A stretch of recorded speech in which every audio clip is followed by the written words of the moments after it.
Family Search has many county land records available online. Not all counties kept records the same way.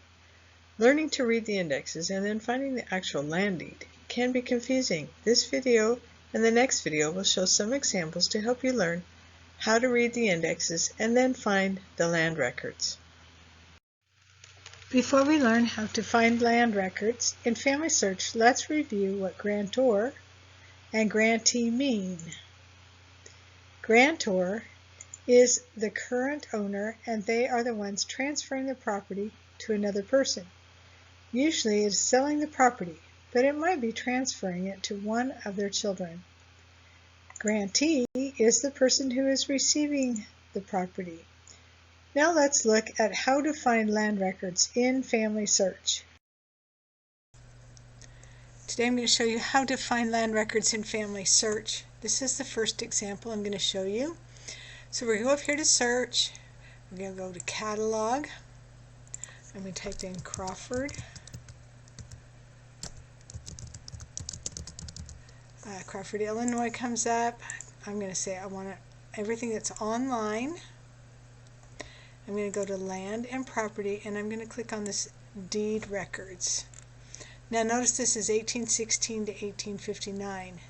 Book B is a later date, 1859 to 1866, and Book C is even a later date, and so forth. I want to look at this very first one. Now notice it says Item 3. The rest of these, it's the whole film, but this one starts with Item 3. So let's click on the camera. Here's Item 1. I don't want Item 1. And there's Item 2. And I'm going to come down here and keep looking, and I'm looking for Item 3. And here's Item 3. Now if I click here, I see that this is Book A. And we go here and we look, and we see that it's in alphabetical order. And notice here, let's see if I can make this bigger. This tells you Book A. So this Arnold Anderson is on page 287 in Book A. Same thing, he's on page 291. William Arnold, I guess this is Anderson Arnold. The first name's here, this is the last name. So Williams Arnold is page 347. So here's Book B, and this is William Allison. He would be found on page 94. Okay, now I want to go to the W's because my family line is Watts, and I wrote this number down, 539, so I'm hoping that's the number. I have quite a few different things written down. And here's Watts. I had to do a little searching to find it. And I have a few different Watts. Here's William and B.F. Keith. And I am looking for Dennis Watts and Robert Watts. Now I look up here and it tells me that they're found in Book J on page 419. So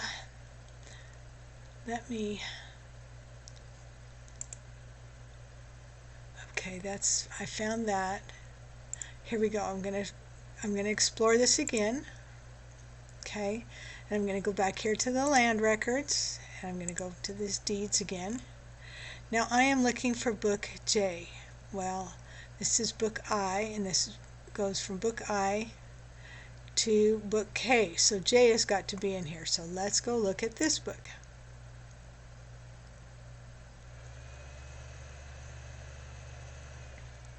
Okay, so this is I, and I figured that J is probably the next book. So here's Item 2, and there is J.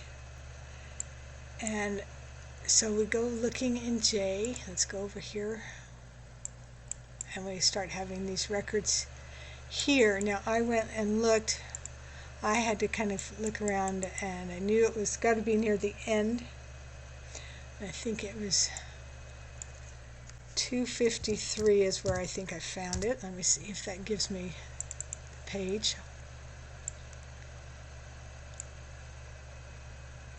Yep. Okay.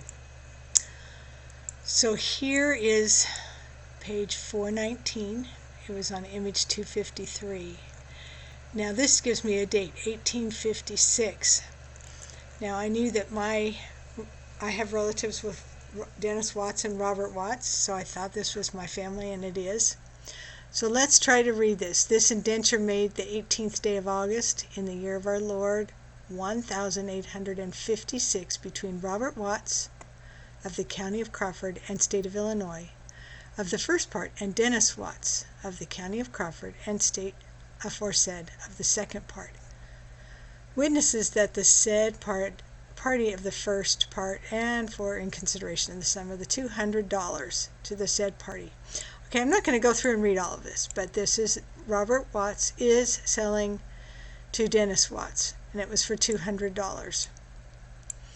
Now I wanted to show you here this part. It says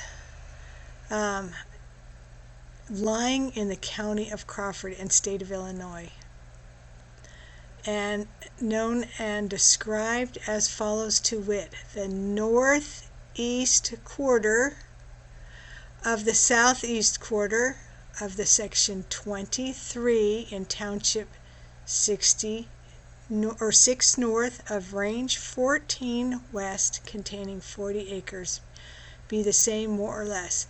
Now if you have watched my previous videos on the Bureau of Land Management and then the next one with the Public Land Survey System, you will understand what this means. If you don't understand this, go back and watch the one about the Public Land Survey System, and it describes how you can figure out what this means. And I will try to show a little bit more, but I don't want to go into that here because I covered it in that previous video. What I do want to show you is this is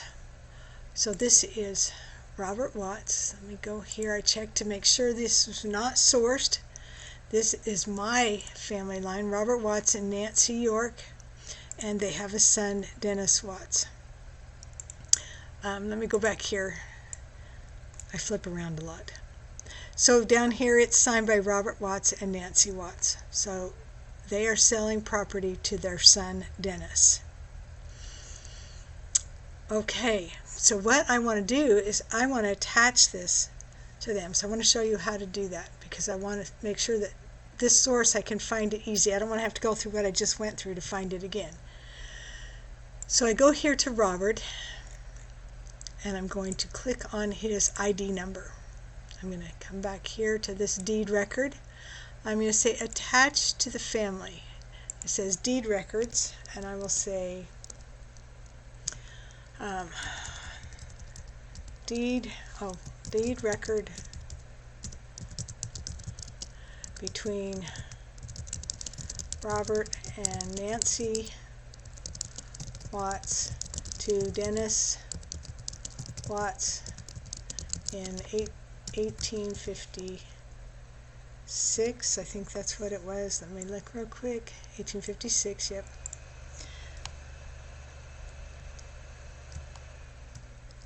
In Crawford County, Illinois. Okay, then it says select the person. I'm going to go here to person. Now Robert comes up. If he didn't, I had clicked on that number because anyways, his number, I can put it right in here in this enter ID. Go ahead and put that number in there. See, that matches. So I could click here, or I could click here. Let's go ahead and click on him. Then his family comes up, and there's Nancy, so I can click on her, and then I can come down, and here is Dennis. So I can click on him, and I can say next, and provide a reason, and I can say this is a deed between Robert and Nancy Watts to their son, Dennis Watts. And then I say attach. Now if I come over here and I refresh this, notice he has 11 sources. And I'm going to do that, and I'm going to go sources. and it should be down here on the bottom. There it is. Tells me the date, my name, and it says right here, view source. I want to put in this date here, so I'm going to say add or edit there, and I say 1856, and I say save. Now I had to make sure it was standardized. If it's not standardized, it won't take it, it won't let you save it. And now it should come up. There it is in 1856. So that's how in Crawford County, theirs is a pretty easy system to understand. Now I will go into some other ones, but I will stop temporarily here. Now let's look at Pennsylvania, Virginia. I've already typed it in. I've already come to the catalog. I've typed in or marked the button online and do search. And I'm going to come here to the land records, land and property, and here's your deed books. So I'm going to click on that. Now on this one, notice they have Grantor Index. Okay, and then down here they have Grantee Index.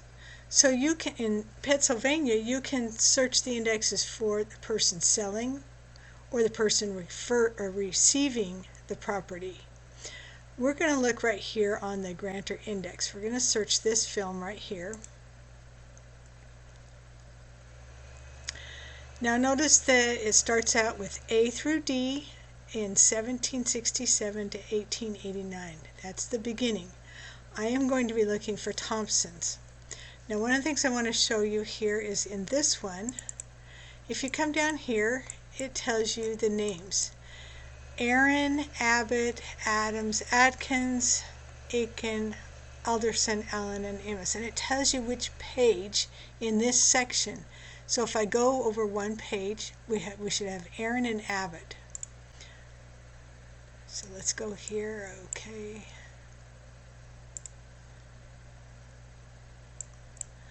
Alright, here's page 1. Anderson.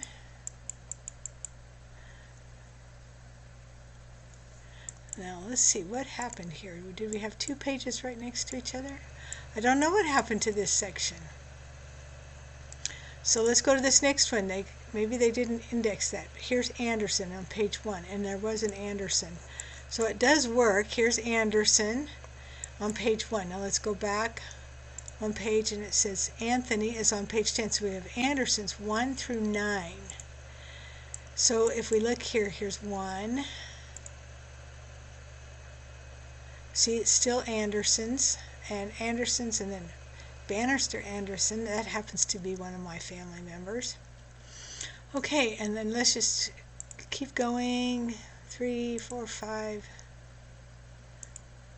Still Anderson, and now the name should change.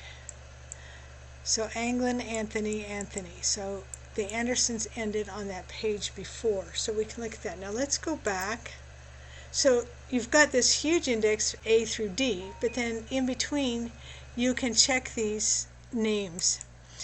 So I have already gone through this. I don't want to go through all of it. I'm just going to go to the page 706, which is the names I am looking for, and I'm looking for Thompson. So I came over here. I wanted to show you this one right here. This is John Sr. and Mary, his wife, and they sell to John Ward, and it's in Book 20 on page 48. And the next one is Horatio and Lucy, his wife. So this is really nice because you find out the husband and sometimes you find out the wife's name. They're also selling to John Ward, and it's in Book 20 on page 54. Now the nice thing on these indexes in Pennsylvania is it tells you the date here. So these two transactions happened the very same day in 1816. Well, this is my family. This is one of my great-great-grandfathers, and Horatio is his son. He's an uncle, a great-uncle of mine. So I want to now go back and show you. Let's see if I've got here. Yes, so here's the catalog. I've come down here and we're looking for book 20. So there's 19 and 20. So let's go here to this page, this camera, and we see here's page 19. And we want 20, book 20. So here's book 20. Okay, again, so I would have to go through and look, and I already figured out 248. Let me try that, see if I wrote it down right. 245. Oh, that was to take me to this. Page 48, and I didn't write down the page numbers for that, but it was, let's try this out here. 32, so we'll go a few more pages. Here it is, page 48. So here we have this indenture made and entered into upon the day of, let's blow it up so you can see it a little bit, day of May in the year of our Lord 1816 between John Thompson Sr. and Mary his wife of the county of Pennsylvania of the one part, and John Ward Springs of the other part. Witnesses that the said John Thompson and Mary his wife in consideration. I'm not going to continue to read all of this. But notice here it says Ward and Thompson. That helps you find it because there's other ones like here's Henderson and Frizzle. Okay, so we have found the person we want, and I am going to review more on this in the next slides. But I want to go to page 54. So we are on page 48. So I'm just going to go 50, 42, 54. And here's Ward and Thompson and wife. So if we look at this one, it's the same date between Horatio Thompson and Lucy Thompson, his wife, of the county of Pennsylvania. I think I showed you what I wanted to here. Now I wanted to show you here that I come to the sources, and I have 1815, but I think it's 1816. That's with the deed book. I'll have to look at that. But this is the same record right here, and it's already in the sources, so I don't need to source this, but it's there. So that's what I wanted to show you on this. In the next slides, I will show you a little bit more about that deed for John Thompson and his wife Mary. It was property they had given to their son William, who had passed away. Okay, let's talk about this deed that we found between John Thompson and Mary, his wife. Again, remember over here, they often put down the people that are involved. So this is Ward from Thompson and his wife. So let's read through this. I'm going to put up the transcription and try to read it to you and point out a few things. So this indenture made and entered into upon this, and notice they didn't put the day there, day of May in the year of our Lord 1816, between John Thompson Sr. and wife and Mary his wife of the county of Pennsylvania of the one part, and John Ward. Okay, now I stopped there. I just wanted to say, so the first part usually has the date. Sometimes there's no date at the top and it's at the bottom. And then it usually tells you the county that the person who's selling it is from, and also the county that the person who's purchasing it or receiving it is from. And it says Springs, so I'm wondering if that's Springs, Pennsylvania. I'm not sure what that is. Now let me go over this other part. So it says, and Mary his wife, in consideration of the sum of $300 to them in hand, paid by the said John Ward, hath granted. Now you're going to find in there how much they paid for the land. Now one of the other things I want to point out is when I transcribed this, I did it just like it is written here. So day of, and then I come here and I start a new line. That way you can count down if you were trying to find where this is at. So this is the line 1, 2, 3, 4. So that's easy to see, and that's how transcription work takes place. Okay, let's continue with this. So here's my transcription starting right here. Tract or parcel of land containing or estimation of 268 acres. Be the same, more or less, lying and begin in the aforesaid county of Pennsylvania on the Long Branch waters of White Thorn Creek and bounded by the lands of John Doss, John West, Avery Mustang, Thomas Pickrell, Joseph Midcoff, and Thomas Moore. Now that's all I wanted to talk about on this land. I mean, there's John Thompson, and he's given to his son William Thompson. But you're in these land descriptions, you're going to find how many acres it is or how much land it is, and then the description. And this is interesting, they just give all of the neighbors. So sometimes the neighbors are relatives. Now I don't think any of these are relatives, or at least I haven't found that out. But those are some of the things you want to look at, is who are the neighbors. Now, if you're not sure where your family came from, you could try to find, I could try and find John Doss, John West, Avery Mustang, these people, and see if somebody else has done research on them and where they came from, because sometimes neighbors move to the same area and purchase land close to each other.